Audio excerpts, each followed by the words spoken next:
Carlos. Dapat ang lifestyle check siguro ay dapat lahat. Both appointed and elected because we are not also exempted from these lifestyle checks, di ba? May mga politiko na wala naman po silang income rather than their income from being a politician at makikita mo naka Rolls Royce, naka Ferrari, paano naman nila makuha itong mga mamahalin na sasakyan?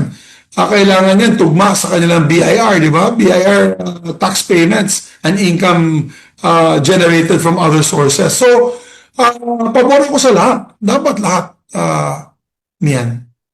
I think there should be a third party. Sa totoo lang kasi, katulad yan, may investigation sa Senado, may investigation sa House of Representatives tungkol dito sa corruption scandals na nangyayari sa DPWH. Parang hindi tama na